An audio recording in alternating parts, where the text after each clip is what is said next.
The first thing I tasted was iron, not the cold iron of the spiritual collar digging into my neck, but the warm, metallic tang of my own blood pooling on the stone floor, a thin, slow river of it, dark, venous, not arterial. Whoever had beaten this body had been careful, calculated. They wanted it broken, not dead.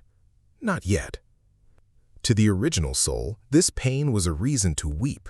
To me, a forensic toxicologist with 17 years of cataloging the ways human bodies failed and were made to fail, it was simply biological feedback, a map. Every bruise told me how much force was used, every laceration told me the angle. The blood pooling beneath my left cheek had the slow, viscous quality of clotting, meaning this hadn't happened in the last hour. 2 hours minimum, 3 accounting for the cold. I cataloged it the way I cataloged everything, without sentiment.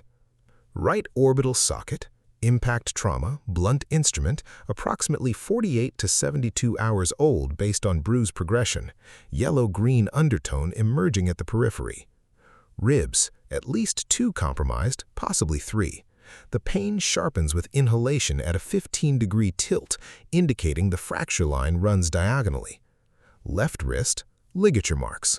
Something thin, not rope, silk most likely. Someone with taste did this. I opened my eyes.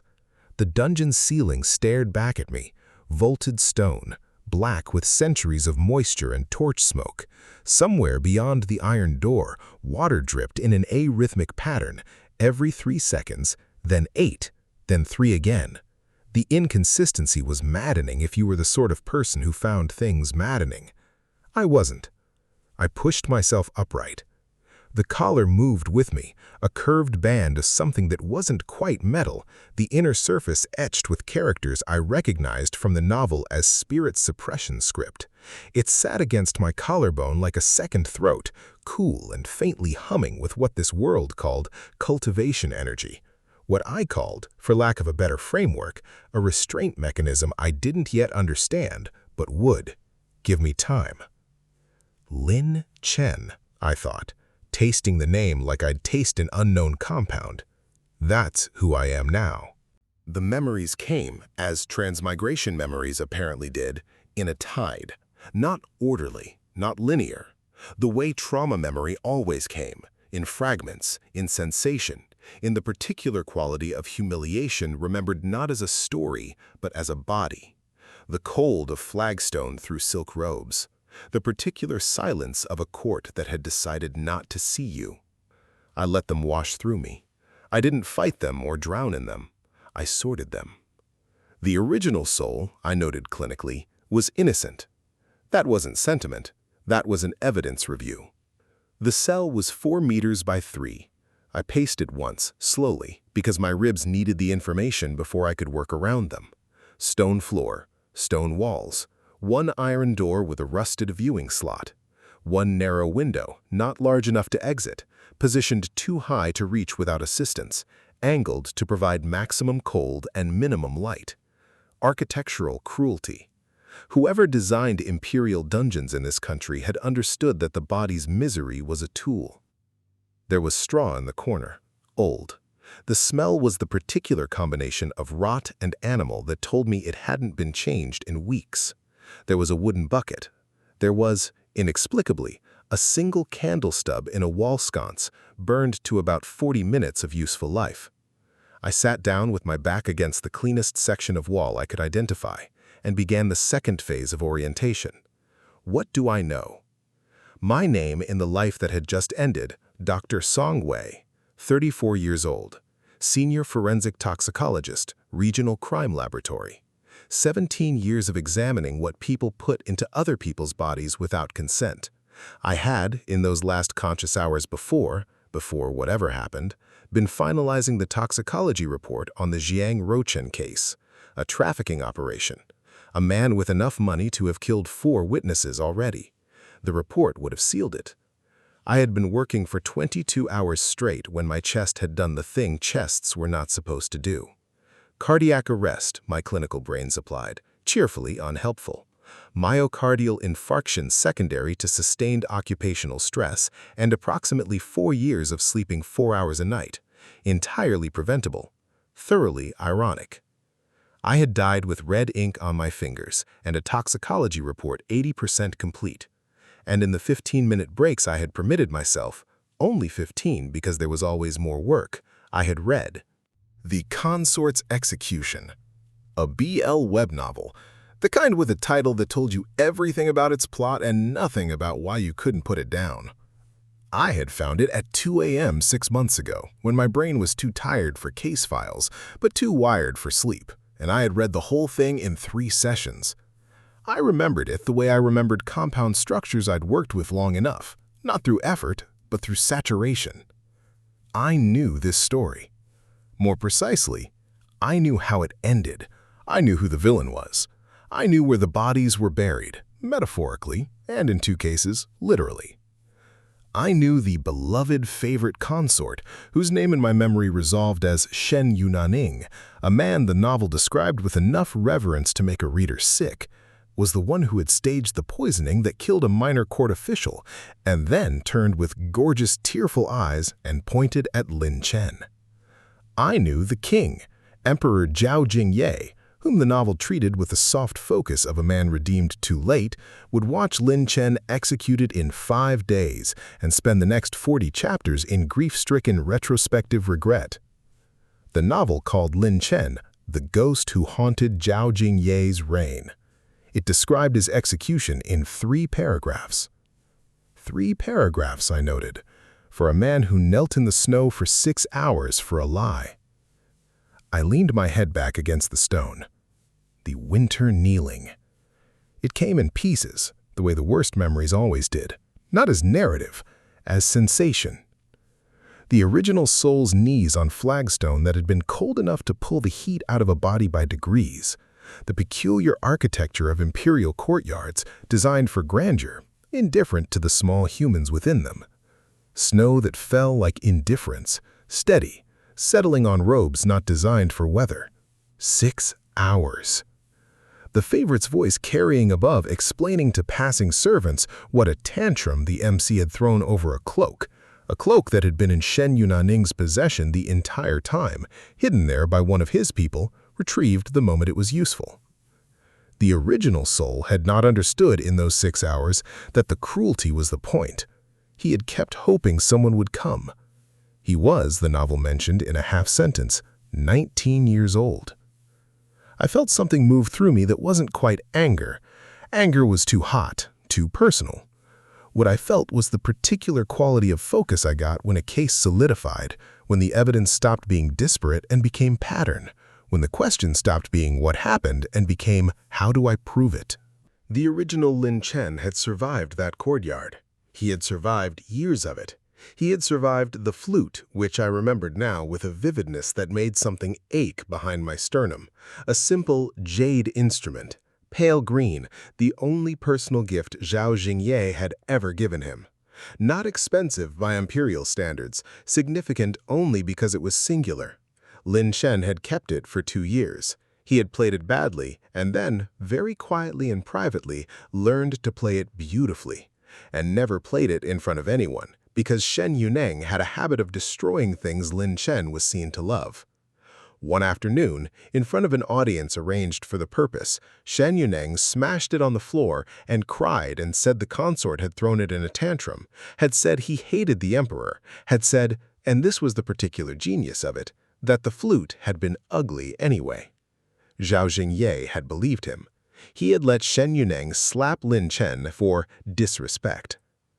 I examined that memory the way I examined crime scene photographs, with attention, without flinching. It was important data. It told me something specific about Zhao Jingye, not that he was cruel exactly, but that he was incurious.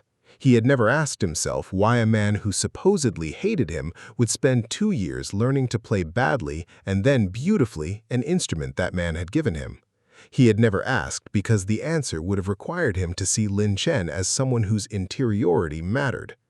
He would, I thought, with something approaching scientific satisfaction, spend the rest of his life asking. I would make certain of it. I took physical stock. The body I now occupied was, objectively speaking, well constructed. Not that I was going to spend time cataloging my own aesthetics. I had work to do, and vanity was a luxury for people with more than 120 hours to live. What mattered practically, I was taller than average for this era, lean in a way that suggested the silent starvation the novel had mentioned in passing. The favorite's little game, bribing servants to forget, forcing what the novel called the ethereal Lin Chen to subsist on rainwater when the emperor was away at war.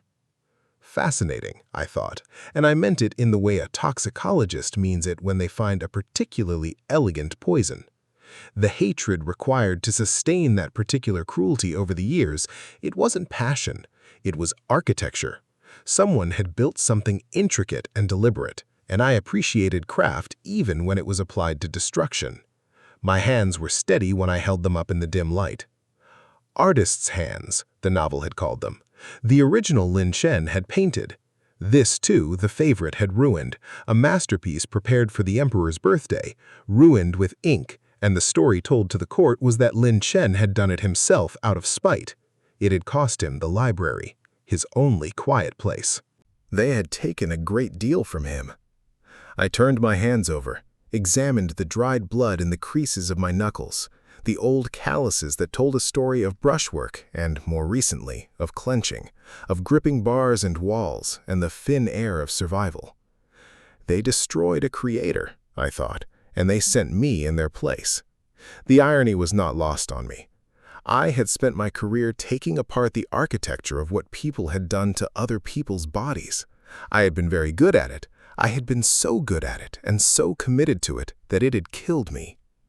Now I had been sent, by whatever mechanism governed transmigration, which I bracketed as unknown variable, not currently relevant, into the body of a man they had spent years destroying, 5 days before they intended to finish the job. Efficient, I decided. No wasted time. I spent the next hour doing 3 things simultaneously, the way I had always worked best. First, memorizing the cell's architecture. Every crack in the stone, the way sound traveled. The guard change was every 2 hours based on the footstep patterns. 2 guards, one of whom had a slight drag in his left heel that suggested an old injury. The viewing slot was operated from outside by a simple lever. The door hinges were old but functional. Second, sorting the novel's knowledge into operational categories.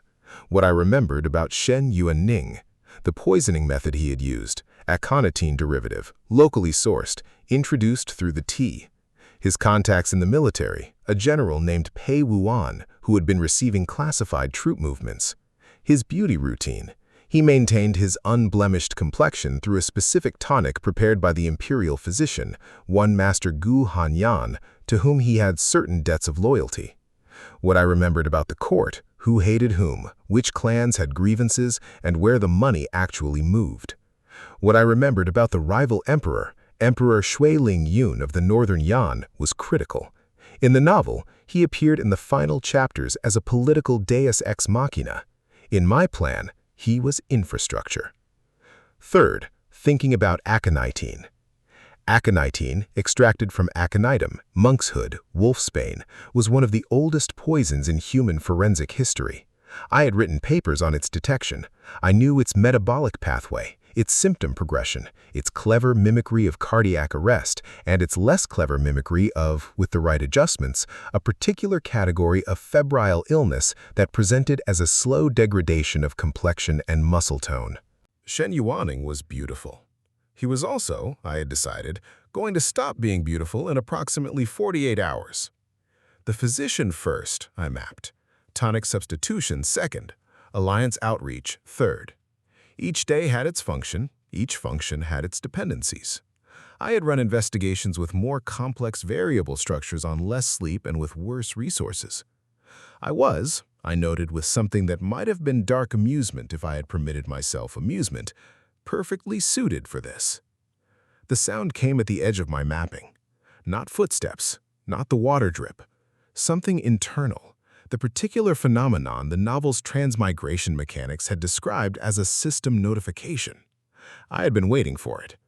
In the novel, it didn't exist, But Transmigration stories operated on certain conventions I had cataloged for my reading, and the presence of a notification was almost inevitable.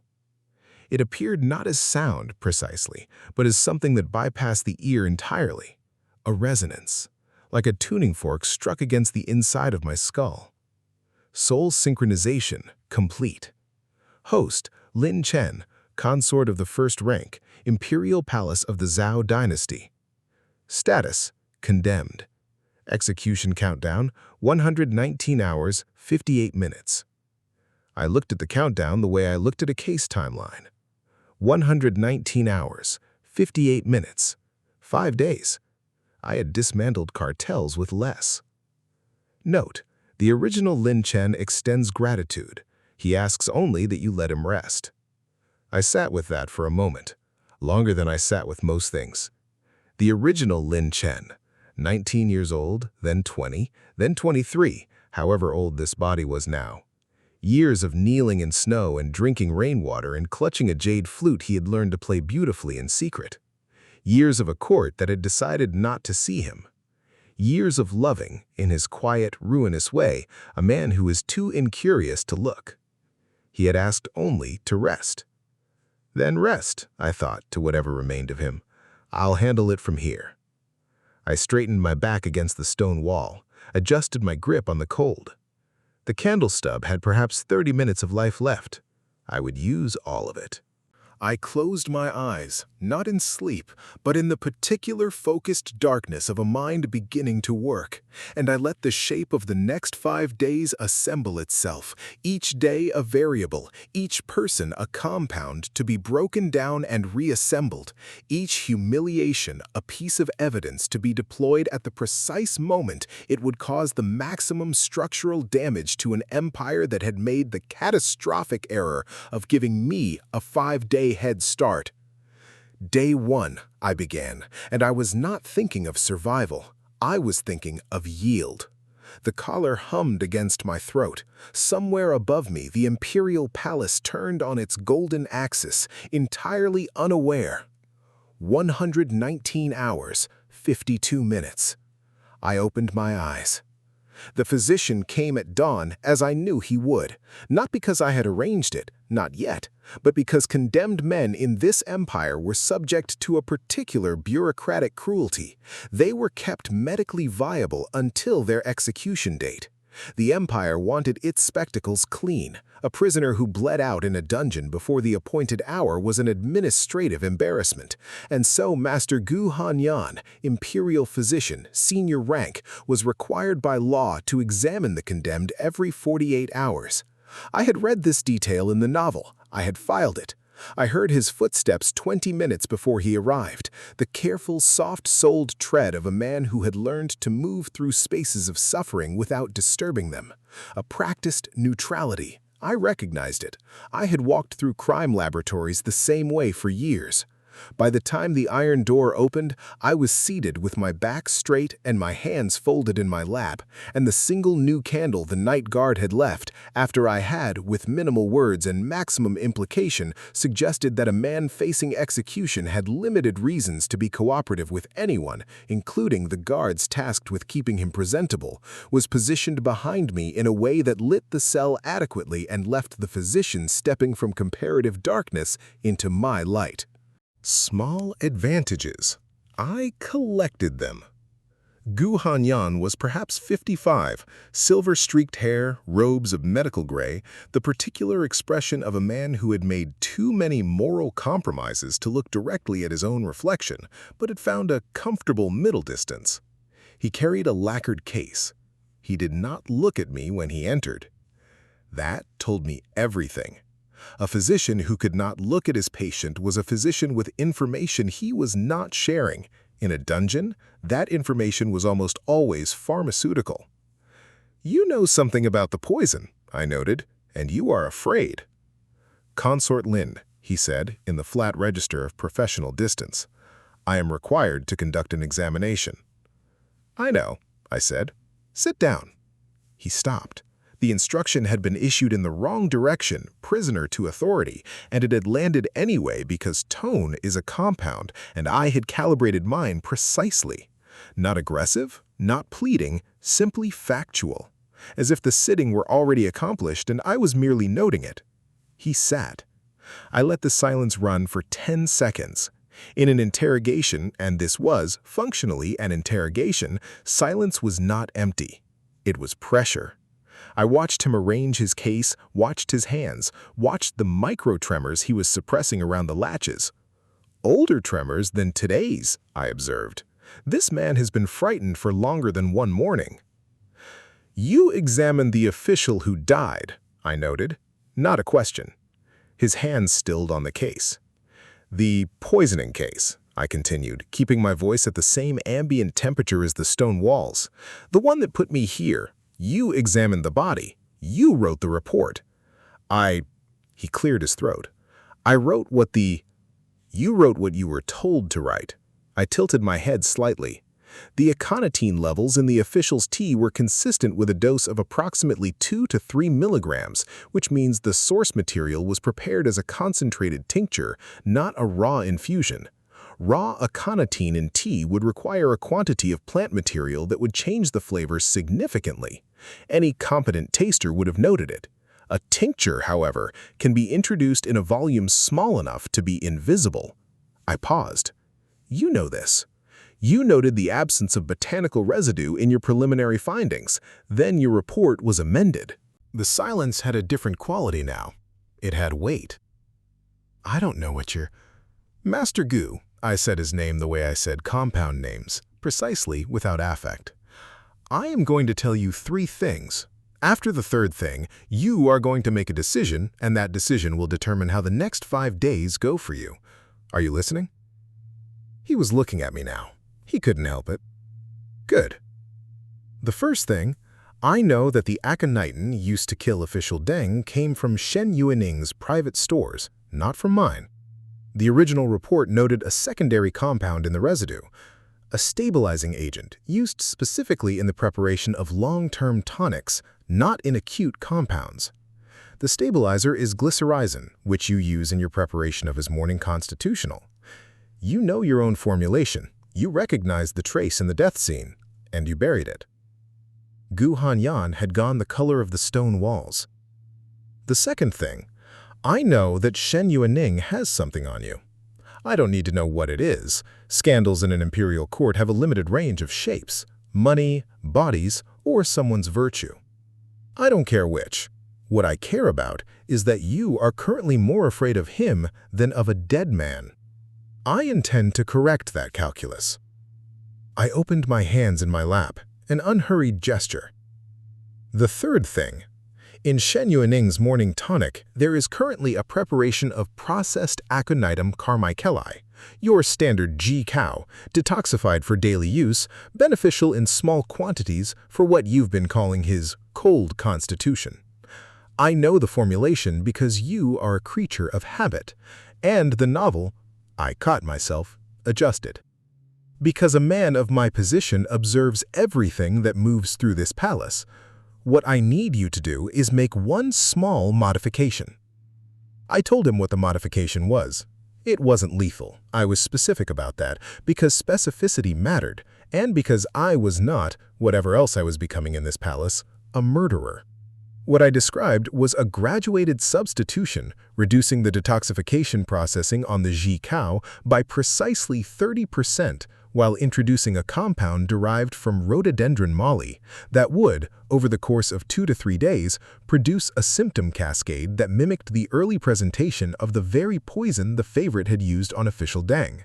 Skin degradation, patchy discoloration, a tremor in the hands. Nothing fatal, nothing that couldn't be reversed with a simple antidote I would provide the formula for. Just enough to make a beautiful man look like a rotting one. Just enough when the court saw it to make them ask questions. That's... Gu Hanyan's voice had lost its professional distance. He was looking at me with an expression that was half horror and half something that might, if it lived long enough, become respect. That's not a poison. That's a message. I said. Everything is a message. The question is always who it's written for. He was quiet. I watched him do the mathematics, the arithmetic of fear, which was always the same equation. Which outcome is worse? Shen Yuaning had years of leverage on him. I had 5 days of leverage and an execution date, and apparently nothing to lose. He was wrong about the last part, but I didn't correct him. "If I do this," he said slowly, "and it is discovered, if you do this and this empire survives the next 5 days in a form that can prosecute you, I will personally write you a letter of absolution on whatever surface is available." I paused. "If you don't do this, I will, before my execution, ensure that every clan elder and foreign dignitary in attendance receives a very detailed account of what your preliminary findings said before your report was amended." I let that sit for exactly 3 seconds. "I have exceptional memory, Master Gu, and I have already written letters. They are already on their way." The last part was a partial truth. The letters were half composed in my mind, waiting for the guard I had already identified as susceptible to the correct combination of payment and moral argument. A young man with a sister in the outer wards who had been wronged by a court official 2 years ago. I had spoken to him for 4 minutes the previous night. I had asked him 2 questions and listened to his answers with complete attention, which was, in my experience, the rarest thing you could offer any human being. He would take the letters. I met Gu Hanyan's eyes. He had good eyes, actually. A physician's eyes, capable of seeing damage clearly. They were seeing me clearly now, and what they saw was apparently not what he had expected to find in a condemned cell. "You're not—" He stopped. "I'm not the consort you examined in that preliminary report," I agreed. "No." He looked at his case. He looked at the wall. He did the arithmetic one more time. Then he opened his case and took out his preparation tools, and he began to work. And his hands were steady, and he did not look at me again until he was done. And when he did, it was with the expression of a man who has just switched sides in a war and isn't entirely sure he's made a mistake. "The modification will begin showing effects in 36 hours, he said. "The compounding interaction you described." "I know," I said. "I designed it." Another silence. "Who are you?" he asked, not rhetorically, with genuine, slightly frightened curiosity. I considered the question. "In the old life, Dr. Song Wei, forensic toxicologist, a man who had died with red ink on his fingers and a report unfinished, a man who had given everything to the architecture of justice in a world that moved slowly, imperfectly, with endless bureaucratic friction. Here, I was the entire apparatus, the investigator, the chemist, the strategist, and the evidence. They had destroyed a man who painted with the same meticulous attention I had once brought to compound analysis. They had taken someone whose hands knew patience and precision and turned him into an instrument of the state's convenience." I pressed my palms flat against my thighs and felt the steadiness in them. 36 hours, I calculated. By day 3, his face will begin to answer for what his hands did. I closed my eyes. I did not think of the original Soul's brushwork, the way the novel had described it in a half-paragraph. Meticulous, luminous, botanical subjects rendered with the love of someone who had been told the world was too harsh for him, and had chosen to find in the curve of a painted petal evidence to the contrary. I did not think of it. I filed it under evidence, and I moved on. On the 3rd day, they came to gloat. I had expected it. The novel had not included this scene. Lin Shen had been a passive character, an object of the plot's pity rather than its agent. But I knew human nature the way I knew toxicology, by its reliable patterns. A man like Shen Yuaning, who had spent years building his architecture of cruelty, would not be able to resist one final inspection of his work. He would tell himself it was to ensure the execution remained on schedule. He would tell himself it was political. It was neither. He wanted to see what he had broken. He arrived in the mid-afternoon, judging by the quality of the light through the narrow window, pale, angled, the particular gray gold of winter in a courtyard above.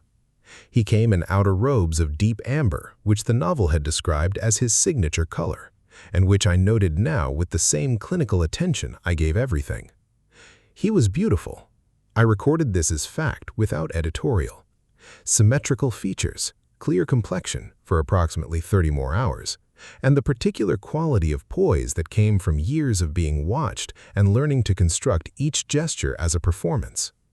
His eyes were large and dark and currently arranged in an expression of sorrowful concern that would have been convincing if I did not have access to the mechanism behind it.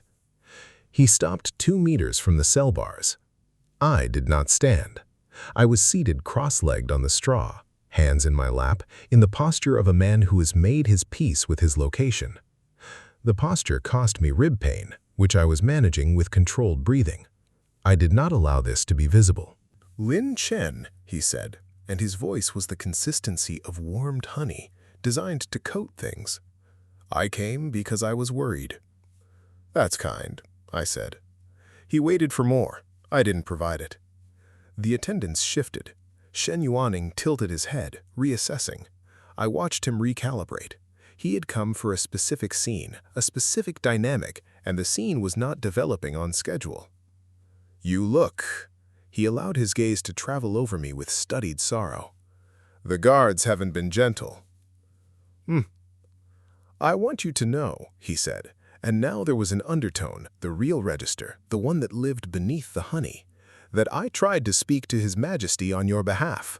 I told him the evidence was circumstantial, that it wasn't like you to—" "Shen Yuaning," I said, without inflection.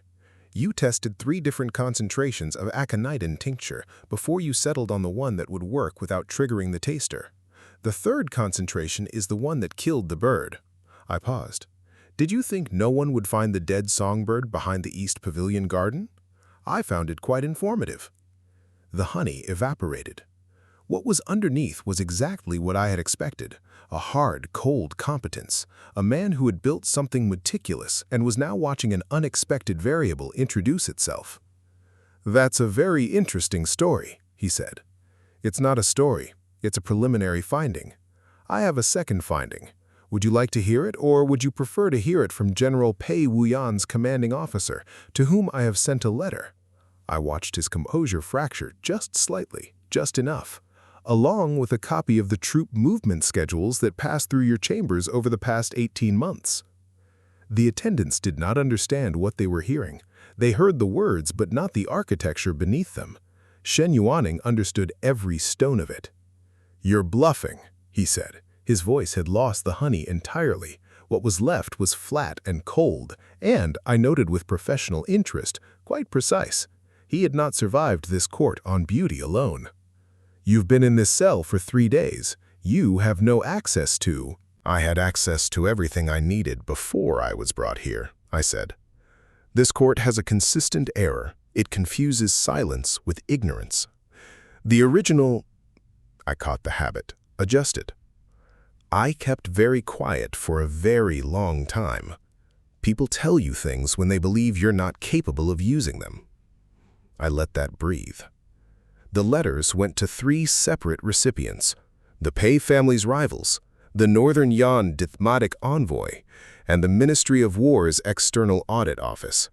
They carried documentation. They were dispatched 48 hours ago. I tilted my head. "You have, I estimate, a window of perhaps 2 days before the first responses arrive. Given your current," I considered, "complexion concerns, that timeline may become difficult to manage." His hand moved, reflexive, to his face. He caught it. I watched him catch it, watched him understand in the particular way that very intelligent people understood when they had been outmaneuvered, not with a crash, but with a slow, cold clarity, like water rising rather than wave breaking. "What do you want?" he asked, very quietly. "Nothing from you," I said. "That's what you've never understood. I don't want a single thing you could give me." "Then why?" "Because the original soul deserved better." The words came out flatter than I intended, flatter than any emotion, which meant they landed as something heavier. "Not from you. You're a predictable compound. You did what your nature allowed. But this structure, it looked at a man learning to play a flute in secret because you kept destroying every visible thing he loved, and it saw nothing. It saw a pretty problem. It saw an object to be stored in a room and occasionally displayed. I looked at him. I'm not interested in your punishment. I'm interested in the structure that made your behavior possible. I intend to dismantle it. You're just a piece of the demolition. Shen Yuanning looked at me for a long moment. What I saw in his face, beneath the fear and the calculation and the performance, was something I had seen occasionally in my old work, in defendants who finally understood the weight of the evidence against them. Not remorse, something more interesting. Recognition. The recognition of a creature confronting something outside its native ecosystem. "You're not him," he said softly. "You're not Lin Chen." I agreed. I'm not. He left without another word. The attendants followed, glancing back with the confused expressions of men whose script had been replaced without their knowledge. I sat in the silence they left. The cold was considerable. The dungeon at midday retained none of the sunlight that touched its walls. It had the deep, consistent chill of stone that had never been warm, that had been engineered to never be warm, that remembered its purpose in its very mineral structure. I didn't mind the cold. The original soul had already frozen to death inside this palace long before anyone put him in this cell. He had frozen in that courtyard, kneeling in snow for 6 hours for a cloak that had never been his fault. He had frozen in small increments, each slap, each empty room, each meal that didn't arrive, each silence where a voice that believed him should have been. The cold in this dungeon was simply weather. I breathed it in and found it unremarkable. Somewhere above me, I calculated, Shen Yuanning was looking in a polished bronze mirror, looking at the first shadows of something that didn't belong on his face. He would tell himself it was the stress. He would send for Gu Hanyan. Gu Hanyan would examine him with careful, neutral eyes and recommend he continue his current tonic regimen, perhaps with increased frequency. 36 more hours, I thought, and the court will see what I've been building. I permitted myself one small, cold thing that wasn't quite a smile. Then I began composing day 4 in my mind. He came at midnight. I heard him before the guards did, or rather, I heard the effect he had on the guards, the way their cadence changed when imperial authority entered a space, a slight stiffening, a longer pause between footfalls, the sound of men standing straighter. Then his footsteps, distinct from theirs, faster, less controlled than they should have been. He's running, I noted. Interesting. Zhao Jingye was, by the novel's account, a man of considerable physical presence, broad-shouldered, commanding, the particular kind of handsome that accrued in courts over generations of selective marriage. In the novel, he was described most vividly in retrospect, in the scenes after Lin Chen's execution, where the author had lingered with his grief with an attentive sympathy I had always found slightly nauseating. I had very little patience for portraits painted in regret. He appeared at the cell bars looking like a man who had been struck repeatedly with a realization and hadn't yet found a surface to lean against. His robes were slightly disordered. He had dressed quickly or incompletely, or someone had interrupted a different scene. His face was doing several things at once, none of them compatible with each other. Guilt and relief and authority and the particular desperation of a man who has just understood for the first time the precise weight of something he has thrown away. He was holding a box. Lacquered, red and gold, the kind of box that held imperial gifts. I was seated with my tea. The guards had been providing tea for 2 days now, ever since my quiet conversation with the young guard and his subsequent, apparently casual conversations with his colleagues about the paperwork implications of a prisoner dying in custody before the official execution date. Small logistics, large effects.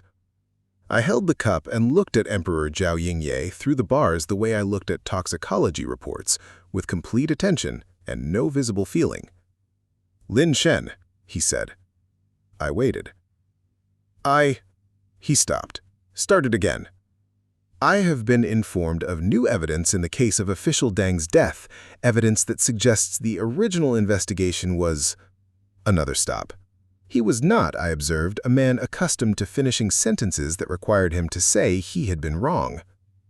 There are questions about the integrity of the original report. Yes, I said. I wanted to... He looked at the box in his hands as if he'd forgotten he was carrying it. Then he extended it toward the bars. This is an inadequate gesture. I understand that. But I wanted you to know that I intend to ensure... What is that? I asked. He paused. A gift. To express... What is inside it? He opened it slightly off balance. Inside, a jade ornament, carved, expensive, pale green and precise, the kind of thing commissioned from an imperial artisan at considerable cost. I looked at it. The original soul had learned to play a flute in secret. Badly at first, then beautifully, then not at all, because the only flute he had been smashed on a floor in front of an audience arranged for the purpose. He had never played it for anyone because he understood that visible love was a liability in a court where someone was cataloging his attachments to destroy them. He had learned it privately, a single, quiet practice in a closed room, and even that had been taken from him. The instrument reduced to shards on flagstone while its owner was forced to stand there and not react, and did not react, and was slapped for the dignity of his own composure. I set my teacup down. You already broke the only thing that mattered, I said. Don't bring your trash here. The silence was profound. Zhao Jinye looked at me. For the first time, I thought, actually looked. Not at the object he'd been storing in a room, not at the administrative problem. At the person in the cell who was drinking tea and speaking to him in the tone of a man who had permanently closed a door. Lin Chen. I would like to be precise, I said, and my voice was the same temperature it always was, which was the temperature of this room, which was cold. I am refusing your gift because I am angry. Anger requires caring enough to be injured. I am refusing your gift because you have made clear, repeatedly and over an extended period, that your currency is things, objects, replacements. The flute was replaceable. I was replaceable. You installed a replacement. I paused. How is Shen Yunanning, by the way? His jaw moved. I already knew how Shen Yunanning was. Gu Hanyan had sent me through the sympathetic young guard a single line of confirmation yesterday. Symptoms progressing as projected, which meant the favorite was currently experiencing the early stages of visible deterioration. Nothing catastrophic, nothing that screamed poison, just the slow, cosmetic unraveling of the thing that had been his primary currency in this court. The expression on Zhao Jingye's face told me the rest. He seemed to be having difficulty with the grammar of what he wanted to say. The evidence against him, the military documents, the... Yes, I said, all of it is accurate. How did you... I paid attention, I said. For years, while I was being starved, I noted his flinch and continued through it, while the servants were bribed to forget I existed, while I was kneeling in the snow for a cloak I never touched, while you watched a man smash the only thing you gave me, and you decided to believe the man who smashed it. Each sentence was a document, evidence presented in order. I was building a case, I said, a forensic... I stopped, adjusted the idiom. I was recording everything, every injury, every source, every transaction. I kept records because I knew from the beginning that the only person responsible for my survival was myself. I looked at the jade ornament in its lacquered box. You could have simply looked at me. That was all it would have taken. You never did. Zhao Jingye's face was doing something complicated and painful, and I observed it with the same neutrality I brought to everything. He was not a stupid man. He had governed an empire. He had made the calculation, somewhere early, that Lin Chen was a fixture and Shen Yuning was a source of warmth, and he had structured his attention accordingly. And he had never once asked himself why the fixture was so quiet, why it never asked for anything, why it had the particular quality of stillness that belonged to things that had learned the cost of movement. "I can stop the execution," he said, urgent now. The imperial authority had left his voice entirely. What was underneath was something raw, more human, and far too late. "I have the authority. I can issue a formal pardon. I can have you moved to—" "I know you can," I said. "Then let me—" "No," I said. He stared at me. "My execution is scheduled for tomorrow," I said calmly. "I am familiar with the arrangements. I intend to keep the appointment." He didn't understand that. He wasn't meant to understand it yet. He was meant to stand there at midnight, holding a box of compensatory jade, and feel the specific weight of a door that had been shut from the inside by someone who had no more use for what was on the other side. "Go back to your palace," I said. I picked up my tea. "You have a favorite consort who is going to need you tomorrow. He won't look the way you remember, but I'm sure you'll find a way to explain it to yourself." Zhao Jingye stood at the bars for another 30 seconds. Then he left. I sat with my tea in the dark and did not feel the cold at all. Tomorrow, I thought. Tomorrow, we close the case. The execution ground smelled of winter. Clean cold, stone dust, the particular atmospheric quality of a gathered crowd doing its best to appear solemn while being, underneath, riveted. I had been escorted from the cell at dawn. 6 guards, an unusual number for a condemned man, which told me word had traveled, and walked through a corridor of marble and then an archway and then into the open air of the execution square. I walked slowly. Not because of the ribs, though they had opinions, because pace was a message and I had one to deliver. The square was capacious, designed for imperial spectacles, for military reviews, for the performance of state power before audiences arranged to receive it. Today it was full. Court officials in formal ranks, noble clan representatives, and, in the section reserved for foreign dignitaries, a delegation whose robes I recognized from the novel's descriptions as belonging to the northern Yan. Shui Ling Yun's people, I noted, and felt something in my chest settle, the way a compound settles when you've confirmed the final variable in an equation. They were early. That was good. That was, in fact, exactly what it was supposed to mean. I did not look for the emperor immediately.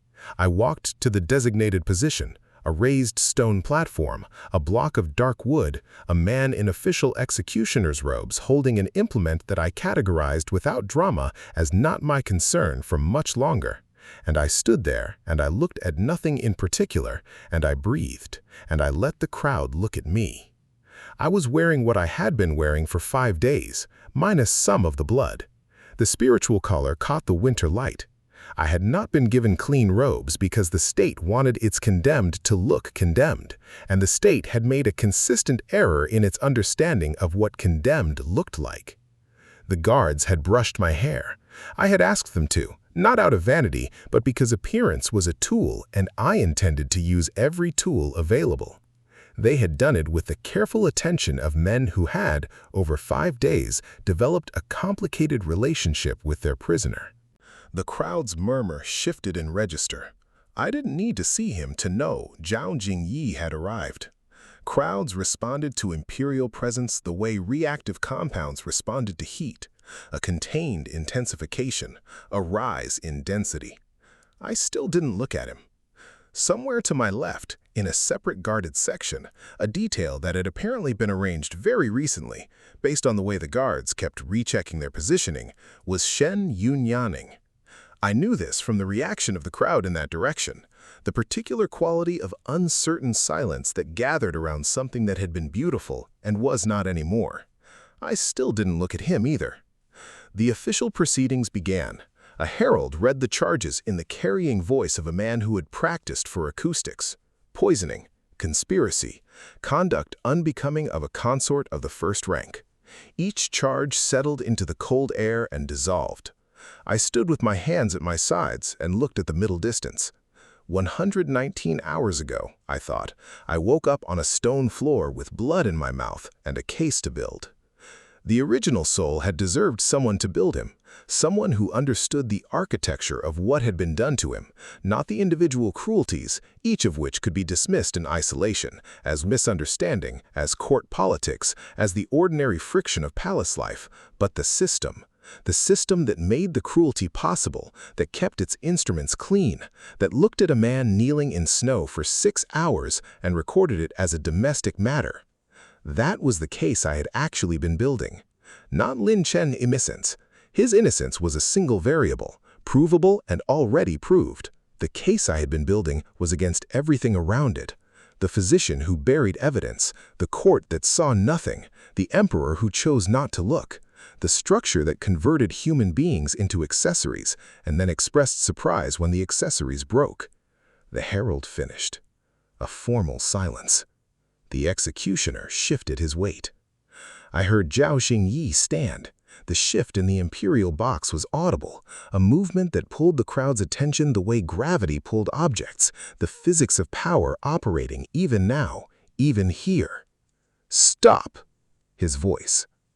The word fell onto the square like a stone onto water, concentric disruption. "Stop this proceeding!" I did not turn. He came off the imperial dais. I heard the footsteps, fast, not running, a man who needed the speed but had enough self-consciousness left to restrain it. I heard the guards shift, uncertain, recalibrating. Nobody had briefed them on an emperor who descended from his viewing box during an execution. Lin Chen. He was perhaps 5 meters behind me. I could hear the texture of his voice now, the raw quality of something that had been held together too long and was giving way at the seams. "Lin Chen, turn around." I did not turn around.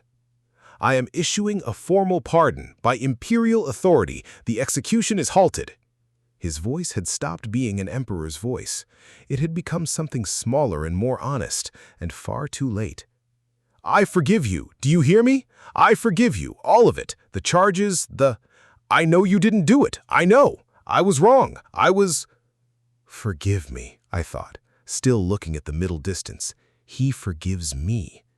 The architecture of that sentence, the way it centered him in the act of mercy, I forgive you, as if the weight of the past 5 days, the past 5 years, the original souls slow freezing to death inside this palace were things I had done that required his absolution rather than coordinates in a map of damage I was here to collect a debt for.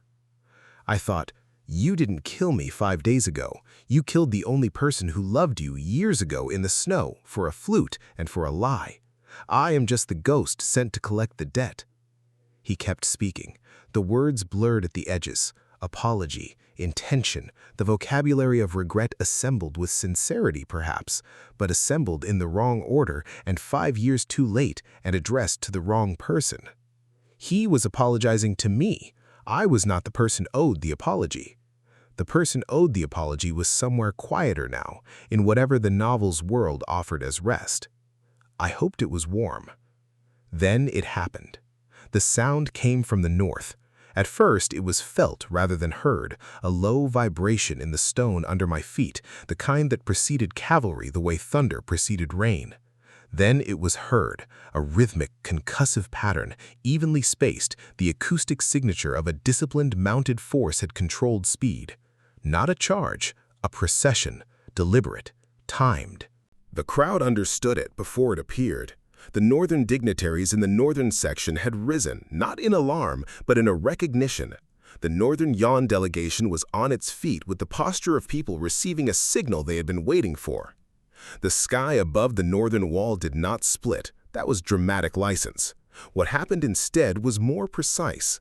The gates of the outer processional yard, which were large enough to admit a significant military retinue, opened from the outside with the sound of iron disengaging from iron, and the vanguard of the Northern Yan cavalry entered the execution square in full formal regalia, black and silver, banners of the shoe house, horses that moved with the contained power of animals trained for spectacle as well as war. At the center, on a horse the color of ink, Emperor Shu Lin Yun. The novel had described him in passing. I had paid more attention to those passages than the author had perhaps intended, because even a minor character's description told you something about what the story thought was important. Sharp-featured, precise, a man who ran a northern empire through 30 years of border conflicts with the patience of a man who understood that timing was half a victory. He looked exactly like the novel's description, which meant he looked like a man who arrived at the correct moment by calculation rather than accident. His eyes found me immediately. I had sent him a letter on day one, via the same young guard, via a carefully constructed set of intermediaries the novel had mentioned in its geopolitical background chapters. The letter had been brief, forensic in its precision.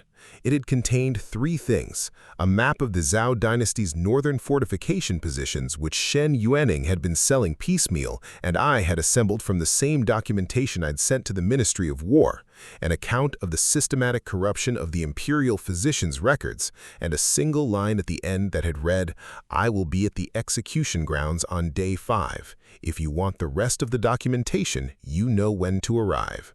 He arrived 12 minutes early. The square had reorganized itself around the new gravity. Zhao Jingye had stopped speaking. The herald had stopped breathing by the sound of it. The executioner had lowered his instrument to his side with the posture of a man who had decided very rapidly that this was no longer his scene. I turned from the block. I walked toward the Northern Yan cavalry. The crowd parted. This was not because they had decided to, it was physics. The physics of presence and direction, and the specific quality of forward movement that does not acknowledge obstacles. I had walked through crime scenes this way. I had walked into courtrooms this way. I walked now through the execution square of an imperial court at the end of a 5-day case, and I did not hurry, and I did not slow. Behind me, Lin Chen? Zhao Jingye's voice. The rawness in it had become something else, not the guilt-soaked apology of 5 minutes ago, but something that lived further in, further down, in the part of a person that only surfaces when they understand, finally, and too late, what they had been watching. I paused. I turned my head, not my body, just my head. He was standing in the center of the square, robes disordered from his descent from the imperial box, the lacquered gift box long since discarded, looking at me with the face of a man discovering the precise shape of the hole he has lived inside for years without recognizing it as a hole. I looked at him. Not with the hatred the court story would have preferred, not with any of the emotional geometries that would have made his regret productive or cathartic or useful to him. What I offered him was something more expensive and more permanent. Pity. The clean, aristocratic, unreachable kind. The pity that looked at its object with complete clarity and found it diminished not by contempt, but by simple measurement. The pity that said, "I see you entirely. I understand everything you are and everything you failed to be, and I feel nothing warmer than this." He would live with that look. I had made sure it was the kind of look that lived with people. I turned my head back. Shui Lingyan had dismounted with the efficiency of a man who had done so on contested ground before and found this relatively straightforward. He stood at the edge of the crowd's natural parting, and his expression was the expression of a man completing a transaction he had assessed and found favorable. But there was something else in it, a quickened attention, the kind that evaluated rather than merely observed. He said nothing. He offered his hand. Practical, I noted with something approaching approval. No speeches, no politics in the moment. He understands economy. I reached up and unclasped the spiritual collar. The script on the inner surface had gone dark. Whatever cultivation mechanism maintained it had apparently not accounted for a valid imperial pardon issued 5 minutes ago, technically making the collar's authority null. I had calculated this, another small variable in a very well-managed chain. The collar was cold in my palm for a moment. I set it on the stone. It made a sound like punctuation. I took Shui Lingyan's hand and mounted. The horse was large and warm and smelled of travel, real distance, real weather, not the performative distances of court life. I settled behind the Northern Yan Emperor with the posture of a man who decided what came next and had no remaining interest in what was behind him. The cavalry turned. As we moved through the gate, I heard Zhao Jingye's voice once more. Not words, just the sound of a man trying to produce words and finding the mechanism failed. In the northern section, I saw the foreign delegation that had watched a royal banquet where a young consort had been forced to bow and apologize in front of them for wine he had never spilled. The same delegation, now watching him ride out behind an emperor who had come for him specifically. The arithmetic of that moment was satisfying in a way I didn't bother to suppress. Some reversals didn't need commentary. The gate closed behind us. The execution square, the imperial court, the spiritual collar in the dust, the lacquered box with its compensatory jade, all of it reduced by the simple physics of departure to a collection of objects in a room I was no longer in. Shui Lingyun spoke once we were clear of the outer walls, in the tone of a man who asked questions because he wanted their answers rather than to perform the asking. The documentation you referenced, the full account. You'll have it within the week, I said. I have excellent memory. A pause. I'm aware. Your letter was precise. I was a toxicologist in a previous... I considered. I was trained in precision.